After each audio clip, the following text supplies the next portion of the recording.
I had been working abroad for about 9 months in order to get a promotion that would pave the way for our future.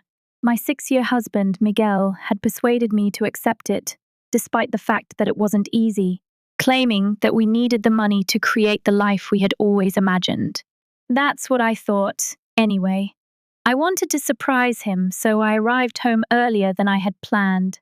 I imagined his face beaming as I stepped through the door, so I kept my return a secret. But I saw something when I turned onto our street. Away, automobiles, dozens of them. We formed a line outside our house, as if it were a celebration. We decorated the front yard with pink and blue balloons and draped a giant banner over the porch. Greetings from our little miracle. My heart stopped beating. I initially assumed perhaps it's for a neighbor, perhaps Miguel was entertaining a friend. But the laughter gushing from within told me otherwise when I parked a street away and approached. My breath froze in my throat as I entered through the partially open door. There were many recognizable faces in the house, including friends, Miguel's family, and my own. Everyone was gathered around a figure in the middle of the living room. That individual, Carmen, since college my best friend. She was also clearly pregnant. My mother-in-law, Rosa, sat next to her and caressed her tummy as if it were the greatest gift in the world. My mom was grinning while serving beverages. A pastel-colored cake stood next to a pile of gifts on a table. I was having trouble breathing. And then I heard someone speak. "Is the nursery prepared then?" Elena, my aunt, inquired. Carmen put a hand on her bump and grinned. Miguel has been working on it every weekend and nearly insisted on painting it himself. Just then, my husband entered with a tray of beverages. He approached Carmen, put his hands on her tummy, and gave her a back hug. "We chose the crib together last week, so we just need to set it up," he said. My mother saw me at that point. The color left her face. "We weren't expecting you today. Let's go outside. We need to talk," she muttered, as she hurried over and grabbed my arm. I withdrew my arm. "What are you talking about?" Even though my voice trembled, I didn't crack. How did my spouse conceive my best buddy while I was abroad on business? There was silence in the room. Carmen's face went pallid as a ghost. Like a deer in headlights, Miguel stood motionless, his hands still on her belly. At last, he stumbled. "Anna, I can explain," I interrupted him. "You dare not." I turned to face my dad, who was standing in the corner. He was unable to even gaze at me. "We didn't want you to find out like this," Carmen said, taking a tentative step forward. I let out a chilly chuckle. "Oh, Carmen, how precisely were you going to inform me? Following the birth of the child? Or perhaps when they became 18? With a palm on her chest as if she had been wronged, my mother-in-law intervened. "Please consider the infant, Anna. Given her state, Carmen doesn't need this stress." "Her state?" I muttered as my anger mounted. "You mean the same state I was in when I lost my baby 2 years ago? So, Rosa, where were you worried?" The ensuing hush was deafening. The lies began to come apart at last. Miguel approached me and said, "Anna, is it possible for us to speak in private? Avoid creating a scene." "A scene?" I laughed resentfully. "No, Miguel. Telling everyone how you persuaded me to accept that job abroad and how you stated that we needed the money to start our family would be a scene." I looked at Carmen. "Did he say that to you? Or did he claim that his harsh wife chased her career while he was left alone and lonely?" Carmen broke down in tears. "Anna, it wasn't like that. This wasn't what we planned." I crossed my arms and said, "Of course not. I assume you simply stumbled and became pregnant by my husband. Don't these things just happen?" Uncomfortably, the visitors started to shift, with some discreetly gathering their luggage. At last my father, who reared me, spoke. "Calm down, Anna. You're upset, angry." I said it again. "No, Dad. I'm completely at ease. Actually, I'm appreciative."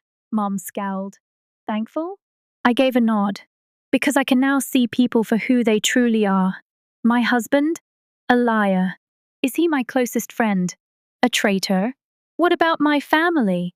A group of cowards who, rather than me, decided to defend this falsehood." I approached the gift table and picked out a random gift. "Mom, this is yours. You purchased a lovely present for the child of your son-in-law's mistress. Please, Anna, she begged. I ripped open the wrapping paper. The baby was wearing a little white dress with blue accents. I raised it. How considerate. I hope the receipt was retained by you. At last, Miguel said, Enough, Anna. You're embarrassing yourself. I jerked my head in his direction. Am I looking foolish? No, Miguel. You got my closest friend pregnant on your own while I was taking care of all the bills. Rosa got to her feet, enraged. This is excessive. All Miguel wanted was the joy you were unable to provide. You were constantly working and occupied, I nodded sharply, interrupting her. Rosa, you're right. I was too occupied. Your son was sleeping with my best friend in the house, and I was too busy working to pay the mortgage. I glanced at the room's somber, remorseful faces. You know what? You can keep the house, the furniture, and the gifts, I murmured, shaking my head. However, I advise Miguel to get employment, so you will no longer be able to access my funds. Miguel's face became pale.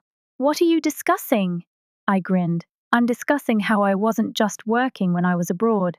I was speaking with a lawyer as well. He opened his mouth, but nothing came out. I went on. I have documentation of every dollar I spent on this house, on you, and on our marriage. And you?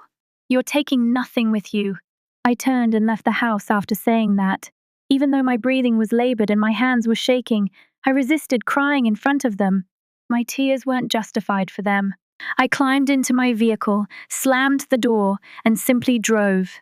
Just away, no direction, no destination. My phone kept buzzing.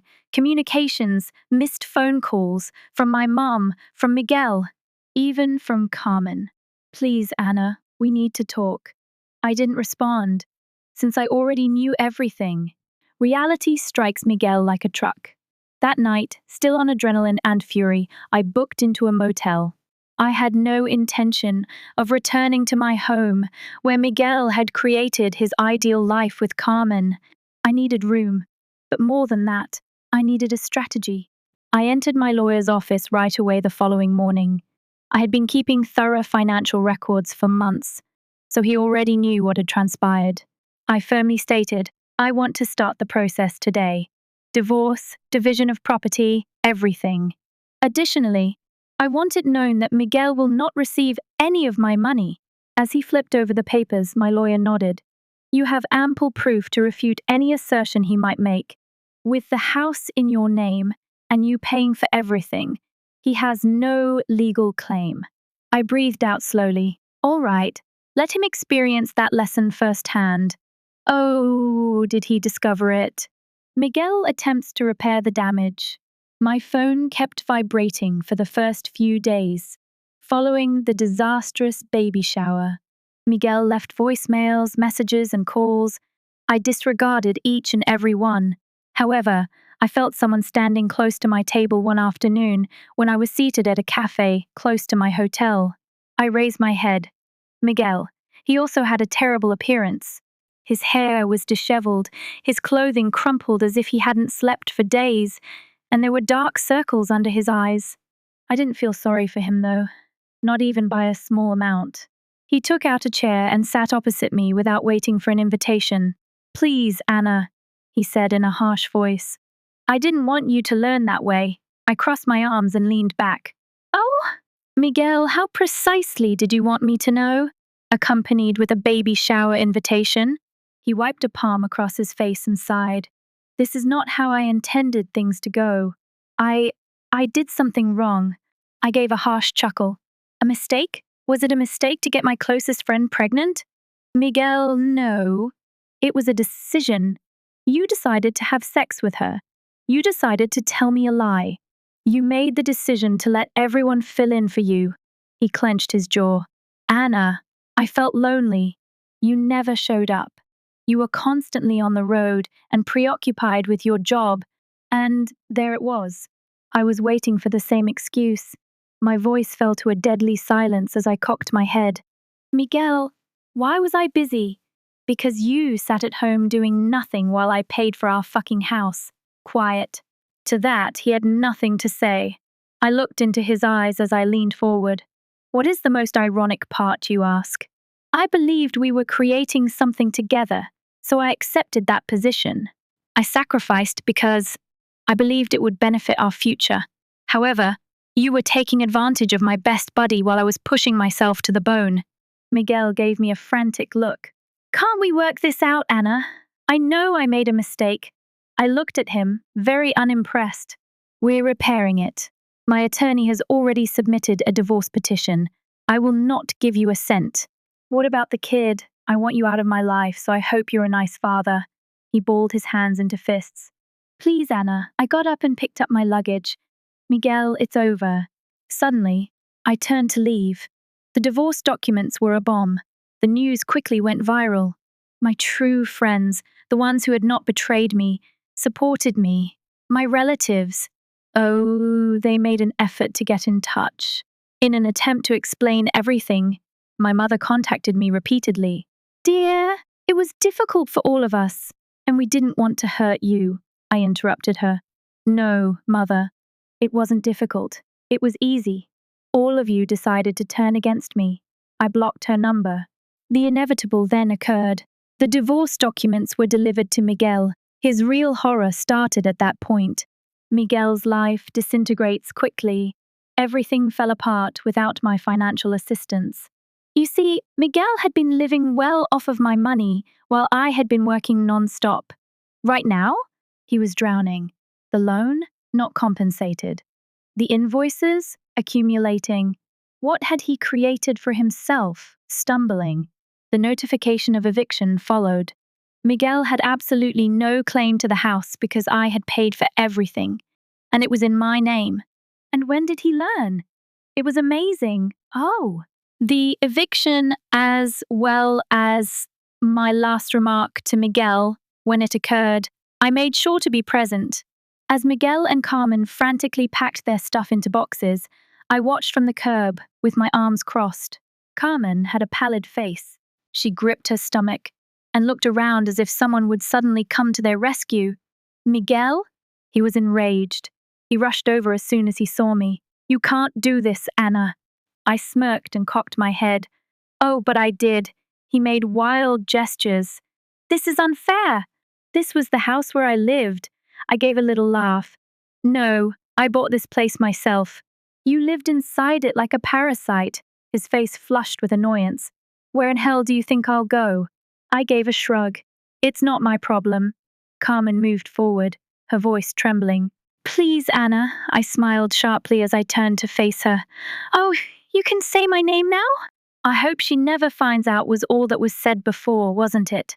Her face was etched with humiliation as she bowed her head. This wasn't the intended outcome, I chuckled. However it is, Miguel and you now have to deal with it. Miguel looked around in utter panic as he combed his hair. Don't you just want to see me destroyed? I moved in closer, looking him in the eye. Yes. Then, I turned and left without turning around. Miguel discovers what it's like to face adversity. Miguel had nowhere to go following the eviction. He had never held a legitimate job. He never used his own funds to pay a bill. I had taken care of everything, so I never had to worry about food, rent, or survival. Now, though, he was desperate, homeless, and broke. He initially crashed at his mother's place, but it was short-lived. Rosa was upset with him because he had lost his free ride, not because he had cheated or ruined our marriage. Miguel, how could you have allowed this to occur? You had it all.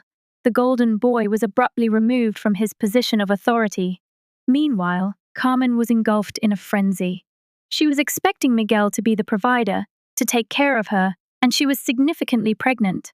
Miguel, though, he had nothing to offer.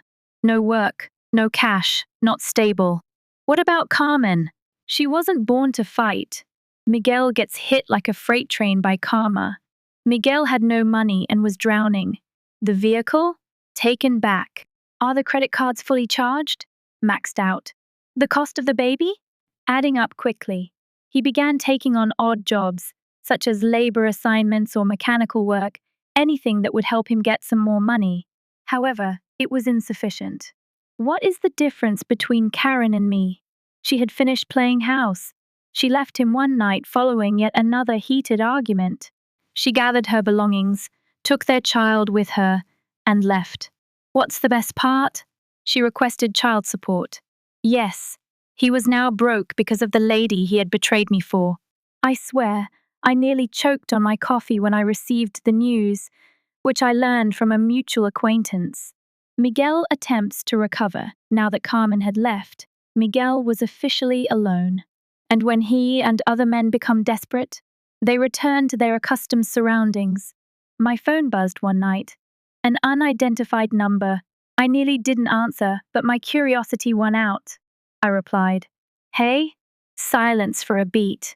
Then a voice, broken and defeated. "It's me, Anna. Miguel." I could hear the desperation and the embarrassment in his voice. He was going to plead. I grinned. "Miguel, what do you want?" He inhaled nervously. I have nowhere to go." I pretended to think as I leaned back. "That sounds rough," his voice broke. "Please, Anna, I'm sorry, I messed up." I gave a little chuckle. "Yes, you did, Miguel."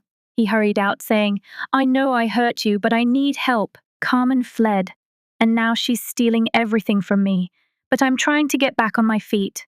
Oh, you understand how that feels now. Quiet. He then reduced his voice to a whisper. I'm not sure what to do, and I realized then that he had finally come to terms with it. Miguel had been a human being all his life. Miguel, his friends, and his mother were all part of his life. He had always thought someone would come to his rescue. However, this time, nobody remained. My last remarks to Miguel, I gave a loud sigh. You know, Miguel, I thought I would never be able to move past what you did to me. He gasped for air. Please, Anna, but now, seeing you lose everything, being aware that those you believed you could rely on have abandoned you, you did to me what Carmen did to you? Miguel, I have never been happier in my life, I said after pausing for impact. He broke down in tears, heartbreaking, pitiful, and genuine sobs, and I had no feelings at all for him for the first time in ages. No rage, no discomfort, not depressed, only contentment. I inhaled deeply, waited a moment, and then struck the last blow. Goodbye, Miguel. Then, I ended the call, blocked his phone number. He was suddenly and permanently removed from my life. Miguel is left. With nothing, Miguel vanished for a long time after our last talk, when I hung up and blocked his number. And truthfully, I didn't give him any thought. For years, I had prioritized him, worried about his issues, and made sure he was at ease. Right now, I was thinking about myself. I discovered a new flat that was really mine. I spent my evenings in peace, decorated it as I pleased, and felt truly free for the first time in years. Miguel was circling the drain in the meantime. He had nowhere to go, no money, and no work. When Rosa saw he was nothing more than a grown man-child with no future, she eventually threw him out. Carmen? She was too preoccupied with collecting child support and every last penny from him. Miguel, too? There was nowhere for him to go. The last hit. Miguel is served. This is where things start to get very good. My attorney called me one day. Miguel is attempting to challenge the divorce agreement. My drink almost choked me. Pardon me? Yeah, laughed my lawyer. He's trying to claim his right to alimony. I couldn't possibly be angry. I merely chuckled. After living off my wages for years, cheating on me with my closest friend, and doing nothing to improve our marriage, this man now believed he could get money from me. Miguel, oh. Thus, we appeared in court. And when I say that the judge tore him to pieces, I mean it. He had no evidence that he paid for the marriage. I was the owner of the house. Every payment and bill was tracked back to me. So, what exactly are you asking for? The judge inquired, glancing at him and raising an eyebrow. Miguel stumbled. Miguel said, I feel like I should get something. I was her spouse. In fact, the judge chuckled. Marriage is not a job, sir. The case was rejected, and like that, Miguel left the courtroom empty-handed. Not a dime. The instant I realized I had won, I saw one of our old mutual pals a few days later. Uh, I saw Miguel the other day, she said after hesitating. I arched an eyebrow. Oh? As if unsure whether to tell me, she bit her lip and said, Yeah, he, doesn't look great. He has been moving between friends' homes and couch surfing. Incapable of maintaining a job, Carmen is stealing all of his money. I exhaled a long, contented breath. Karma. She gave a nod. In fact, he asked me if I believed you would ever bring him back. I gazed at her. Then I started giggling. That man has hallucinations. She smiled. Yes, I did tell him that. Miguel has been stealing from me all his life. He believed that I would always be there to protect him. Now, though, every bridge had been burnt by him. Miguel's last, horrible attempt. I saw someone waiting outside my apartment building one evening as I was out for supper with friends. I didn't recognize him at first. He appeared diminutive, thinner. He had a sunken face and tattered clothes. And then he moved forward. Miguel. Already tired, I sighed. Why are you in this place? He hardly raised his voice above a whisper.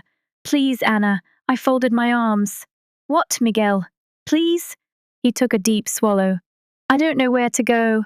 I pretended to think as I cocked my head. It's not my problem. Tears were streaming from his eyes. I know I made a mistake, Anna, but I extended a hand. Allow me to stop you there. He winced. After all you did, you don't get to come here and ask for sympathy. His voice broke. I just need assistance. I looked at him for a while. Then I grinned. Goodbye, Miguel. Then I let the door smash in his face as I entered my building. Miguel at last understands. Miguel stopped trying after that night, when I closed the door in his face. No more phone calls. I will no longer be sending text messages. Waiting outside my residence is over. And truthfully, it was a sense of closure. I had been bound by him, his issues, and his errors for so many years. Right now, he was merely a man I knew in the past. However, I received a text from an old mutual buddy a few weeks later. Have you recently seen Miguel? I gave my phone a blink. No. Why? She paused, then answered. He's awful. Like, really awful. Miguel's life is coming apart. As it happens, things became worse when I permanently cut him off. When Rosa refused to accept him back, he was declared homeless. Carmen was still suing him for child support, even after she had gained full custody of their child. Because no one wanted to hire a walking disaster, he was unable to maintain employment. Now that he had destroyed all bridges, nothing remained. To be honest, I felt nothing at all when I heard all of this. No pity. I have no regrets. Not guilty. Because Miguel had been making his decisions for years. And now? He was forced to coexist with them. When he eventually broke, I saw a familiar face sitting on the curb outside my apartment one evening as I was making my way home. I nearly didn't identify him at first. His hair was a complete disaster. His clothing was filthy, as if he had not washed in days, and he was noticeably thinner. Then he raised his head. Miguel, already tired, I sighed.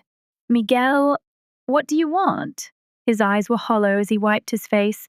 I'm not sure. I crossed my arms. You're not sure? He gave a head shake. Anna, I really don't have anything left. It was the first time he appeared truly broken, as though he had finally realized what he had done. I looked at him for a while. I then inhaled deeply. And who is to blame for that? His lips parted slightly as he blinked, but he remained silent, since he was aware. I knelt down and stared him in the eyes. Miguel, I didn't do this to you. You subjected yourself to this. His eyes filled with tears. I understand. Those were the first words I had ever heard him say. However, it was too late. I got up and rearranged my bag. Goodbye, Miguel. Then, I turned to leave. The last chapter Miguel was the last person I saw. I went on, created a life ahead of him, and him, to put it mildly, his narrative did not end happily. Miguel was still barely living, according to another buddy I spoke with months later. No future, no home, no steady work. What about Carmen? After moving on and seeing someone else, she was now suing Miguel once more, this time for much more money. Hearing that made me chuckle uncontrollably. Miguel believed he could take and take without repercussions, therefore. He had lived his entire life taking advantage of others. However, in the end, karma took excellent care of him.